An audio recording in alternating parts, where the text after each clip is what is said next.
Módulo 19. Dinâmica climática, camadas da atmosfera e elementos do clima. Clima e tempo. O clima, segundo Max Sorre, é a série de estados atmosféricos acima de um lugar em uma determinada sucessão habitual. Ainda, segundo Ayoade, é a síntese do tempo num determinado lugar durante um período de 30 a 35 anos, ou seja, o clima é uma média estável da sucessão de estados da atmosfera. Já o tempo é a situação momentânea da atmosfera em um determinado lugar em um determinado momento. A diferença entre os dois é que o clima é uma média histórica, enquanto o tempo é uma sucessão momentânea. Logo, o tempo pode se modificar em um curto período. Já o clima, não. Isso não quer dizer que o clima da Terra não sofra alterações. Na realidade, o clima não sofre alterações momentâneas e temporárias, mas sim, a mudança dele é gradual e lenta ao longo de milhares e milhões de anos. Esses climas antigos da Terra são chamados de paleoclimas, e seu estudo só é possível com base na análise de fósseis e das camadas de gelo das calotas glaciais. As camadas da atmosfera. A atmosfera é uma mistura mecânica de gases, exibindo assim as principais características de cada um deles. Ela é extremamente volátil, compressível e possui uma grande capacidade de expansão, sendo que suas camadas inferiores são mais densas que as superiores. Os principais gases de sua composição são o hidrogênio, o oxigênio, o nitrogênio, o argônio, o dióxido de carbono, o ozônio e o vapor da água.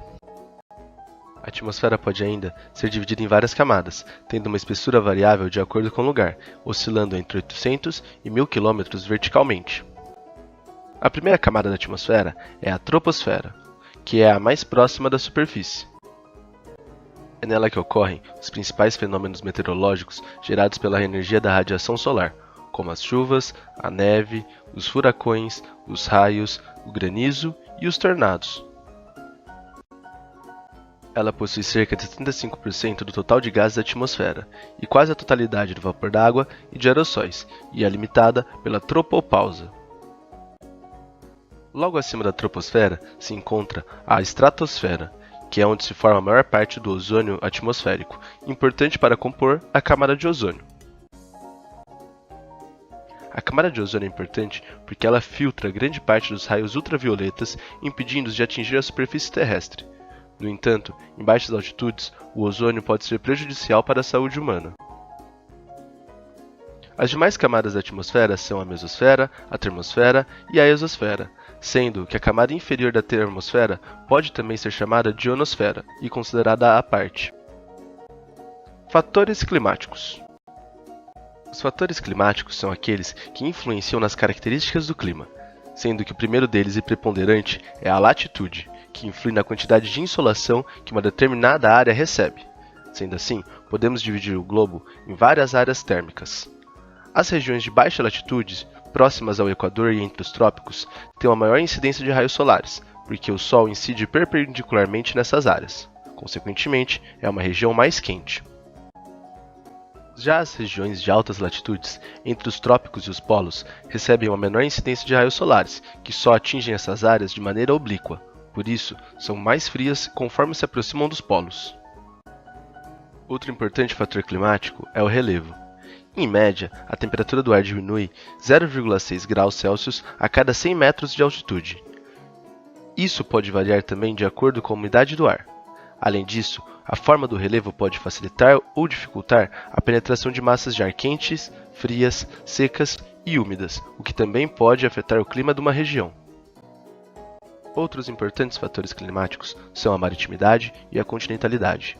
Regiões próximas a grandes massas de água apresentam temperaturas mais regulares. Os raios solares incidem durante o dia nas águas, esquentando-a. A água apresenta um calor específico maior que o da Terra, por isso ela demora mais para esquentar, mas também demora mais para perder o calor. Além disso, as nuvens de umidade funcionam como uma estufa, ajudando a reter a temperatura. Por isso, nessas regiões, a amplitude térmica é menor. Por outro lado, regiões continentais longe de grandes massas d'água acabam aquecendo mais rápido, só que têm uma capacidade menor de reter esse calor. Por isso, apresentam uma maior variação diária da temperatura.